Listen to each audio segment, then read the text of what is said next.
If you're a veteran or know someone who is, it's so important to be aware of all the low vision services available to you. In this episode, Gio Athappoli of the Heinz VA joins us to discuss more. I'm Ricky Enger, and this is Hadley Presents. Welcome to the show, Gio. So good to have you here. Thank you very much. I appreciate it, Ricky.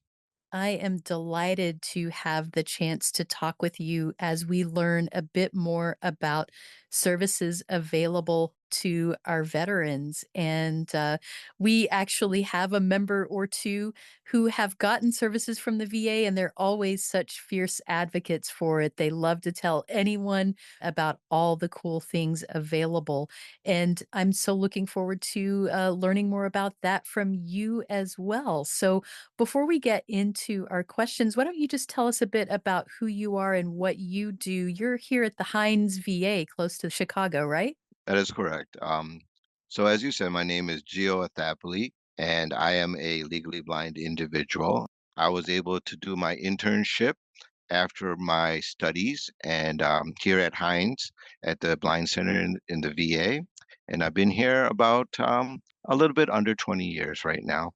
Wow, now that's some longevity. You must really love your job to have stayed there that long, and I can imagine why, because it sounds like you all do some really, really cool stuff there at Heinz. So I'm curious, I know that there are a lot of services offered to veterans with vision loss, and I'm wondering if we can just go through a few of those things that are available. Absolutely. So any veteran that has the ability to receive services from the VA qualifies to get services from the VA Blind Center. And when they come to the Blind Center, they are able to participate in training in a lot of different skill areas. They include classes in living skills. This covers training, learning how to do things for everyday life, like activities of daily living, communications, working in the kitchen, learning Braille.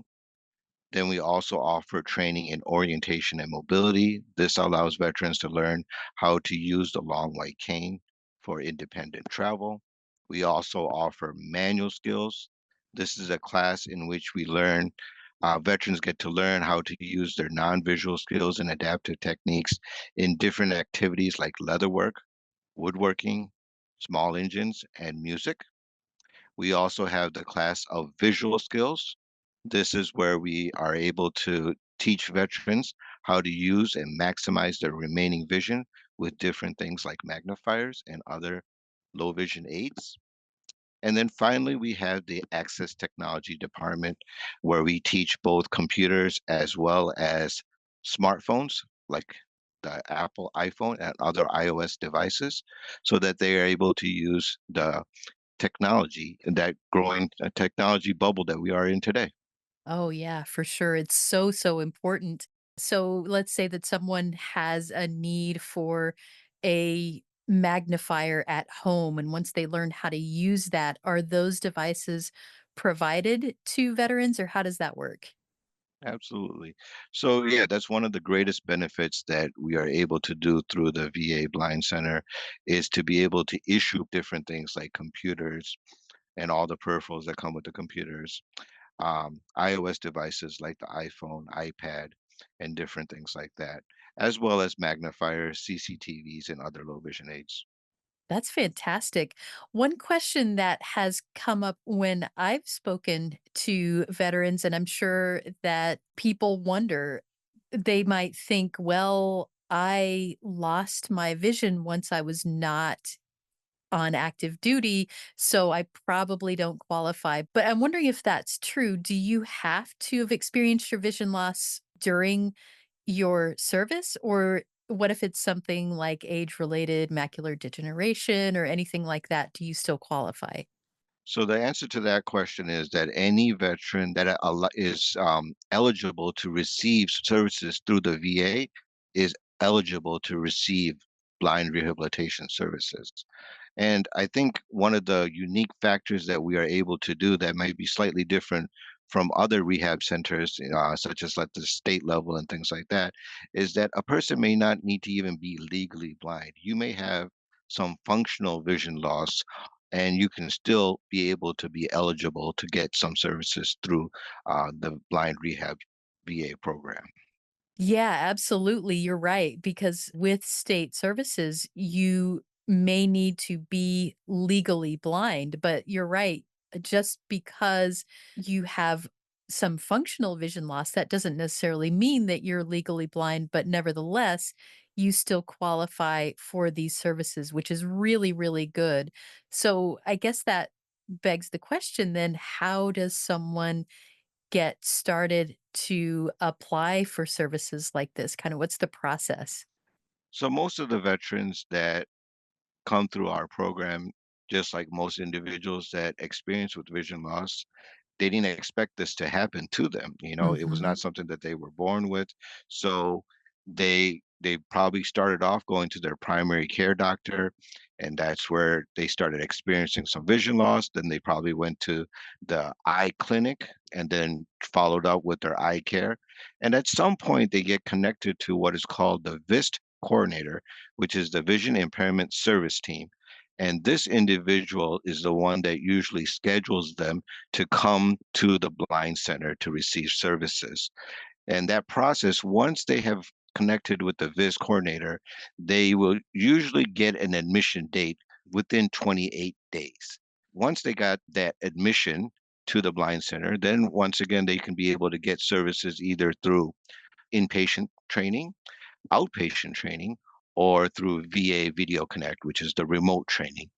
Okay, awesome. So it sounds like the VIST coordinator is really the key to getting everything going for you if you're looking for services. And if you are getting your care through the VA, they're going to know who that person is and be able to get you in touch with them. Also, wow, that's an incredibly short waiting period, actually, especially if we talk about other services.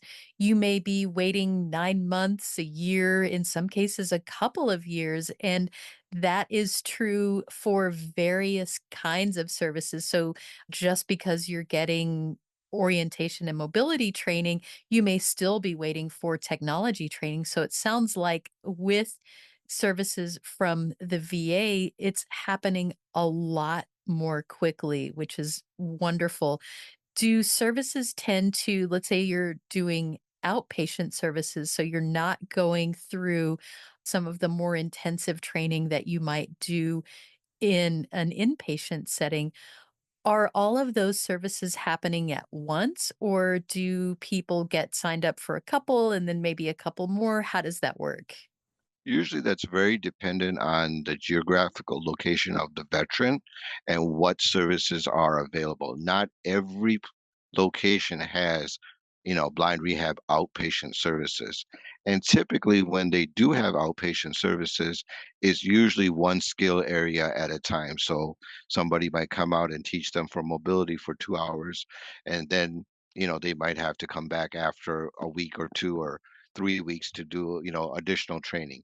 The more comprehensive training is when you come to the inpatient program, and that's when you will have all the skill areas and you will have a daily schedule to go through all the classes. And how long do those inpatient services usually last? So what's kind of the commitment of, I'm going to come in, I'm going to do inpatient. How long are you going to be there? So every program is individualized to the veteran's needs, but I would say an approximate average is 4 to 6 weeks. Usually a veteran will come in, and that first week, week and a half, they go through assessments.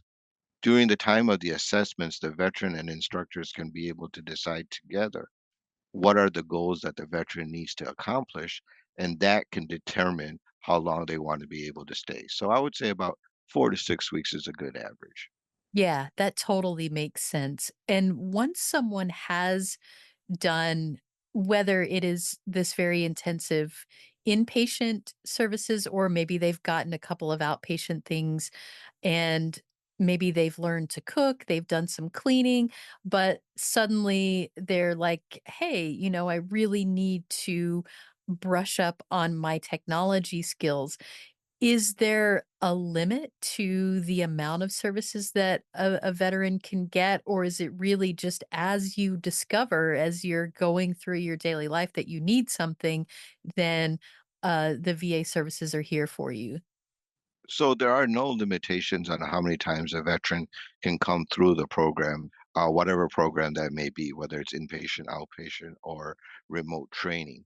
However, when we do, especially, work with the veterans during the inpatient program, we do encourage them, go home, use the skills that you have learned, see what works, see what doesn't work, and give some yourself some time to do that. So we encourage them, if you've been here, recently, wait about a year so you can really kind of figure out what works, what doesn't work. And then when you come back, instead of just doing the same thing over again, now you can focus on the new skills and understand, okay, this is what I tried to do when I went home, that was not very effective. Let me focus on that. So, for example, if they've been through the inpatient program one time already, they got a good overview of everything that they've done, but they didn't do a lot of cooking. But the second time they come around, they may do a little bit more exploration of the adaptive kitchen skills and try a little bit more cooking. Right, because it can be difficult to learn everything you need to know all at once. You may be really concentrating in one area, and then once that's down and you've really had some time to practice it, then you're thinking, "Okay, hey, I conquered this. I'm ready to tackle something else." Can you talk just a bit about you've mentioned a couple of times kind of the virtual or the video visits. Is that in addition to, say, maybe you come home from the inpatient service, or maybe you decide not to go in for that? Is that how the virtual video visits work, or is it just it's in addition to whatever you've done, or is it instead of coming in for an inpatient? It could be either way. So, the most traditional way is always to be able to do the inpatient training. You get the most hands-on experience that way. You also get to meet a lot of other veterans that are also going through the journey of vision loss. So those are the definite pros of coming in through the inpatient program. But if a person is not able to come to the inpatient program for whatever circumstance, then they can always do the remote training. It is also popular for people to do some follow-up remote training once they've completed the inpatient program. Gotcha. So we've talked about so far some really practical aspects of adjusting to vision loss, learning to cook, learning your technology, figuring out orientation and mobility skills. Are there also services or support groups or what have you for just the social or the emotional aspects of adjusting to vision loss, and whether that's for the veterans, or are there also things for families as they're kind of adjusting to the change in vision? Yes, we are blessed to have the fact that we have a lot of different services available for veterans in the inpatient program. So when they're here, we have a full medical staff that can monitor and help them with any medical needs, and if appropriate follow-up needs to take place in the main hospital, we can do that. For example, if they have to follow up with audiology or podiatry or something like that. We also have both social work and psychology in the inpatient program, and veterans can follow up with them for their one-on-one needs.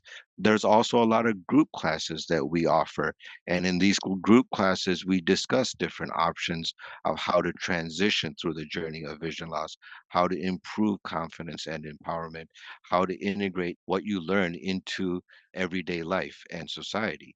On top of that, we also have recreational therapy, and we have a lot of different recreational outings, and we encourage veterans to participate in these outings. And this is another way that they can go out, integrate into society, learn to advocate and communicate what they need as a person with vision loss. So these are all ways that we can be able to accomplish that goal.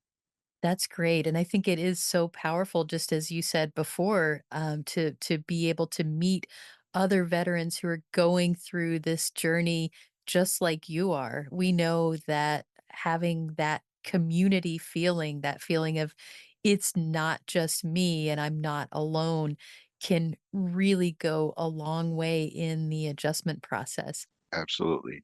As well as for the family program training, there is a couple different ways we can do that as well. So whether veterans are inpatient program, outpatient program, or through the remote training, we can connect with family members and we can educate them by usually giving them a hands-on experience on how to do different tasks, sometimes under the blindfold, and then as well as just helping them, give them resources to be able to kind of go through the journey of vision loss along with their loved ones. So if a family member is able to come into the blind center, we can be able to make appropriate arrangements for that.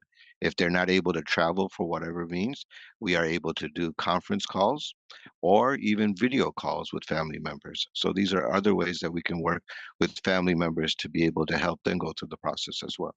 That's fantastic. And what we've talked about so far is in Chicago. So, what you are speaking from the experiences at the Heinz VA. But with that said, there are other centers around the country that do very similar things. Now, I'm sure that you're biased and you're like, hey, ours is the best. But if someone is not located in the Chicago area and they still would like to get information for either finding their VIS coordinator or finding out what centers are in their area? Is there an easy way, like maybe a website that people can go to get that information? I would say probably the easiest way for veterans to get information is they probably have a primary care doctor in the VA, and then through that doctor, they can get connected to their local VIS coordinator.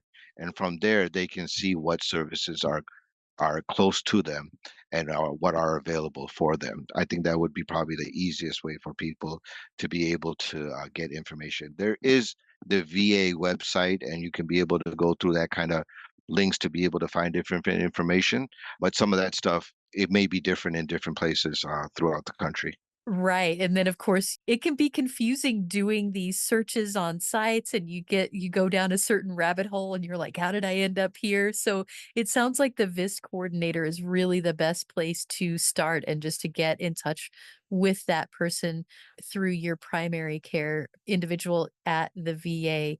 Wow, this has really been very informative, and I'm so happy to know that there are so many services, whatever it is that you need as a veteran, whether it is you're at the beginning of the adjustment process, or maybe you've been at this for a little while and you need to update some skills, or you're curious about what devices are available to you. All of these things can be done through these low vision services through the VA. Gio, is there anything that we haven't touched on yet that you were hoping we'd have the chance to explore before we wrap up here? I would just say that I think whenever anybody goes through vision loss, it's a very difficult process, and so the beginning steps of trying to receive training is always the most intimidating and difficult decisions to make. And I think that's one of the things that we hear from our veterans too. They want to come in, but they're not sure if they want to come in because they probably haven't been home, away from home for some time, and they don't want to travel by themselves and things like that. But I would say, to any veterans, if you have vision loss and you are struggling to do activities of daily living, come check us out. I definitely think that we can do some productive things to really be helpful for you. And we can spread the word so that more people are aware of our services that we are able to offer. Excellent. Thank you so much for that and for all the awesome information that you've given us today. Gio, thank you again. We really appreciate your stopping by, and I've had a lot of fun and learned a lot. Thank you very much, Ricky. I appreciate the time. Stay blessed. Got something to say? Share your thoughts about this episode of Hadley Presents or make suggestions for future episodes. We'd love to hear from you. Send us an email at podcast@hadleyhelps.org. That's podcast@hadleyhelps.org. Or leave us a message at 847-784-2870. Thanks for listening.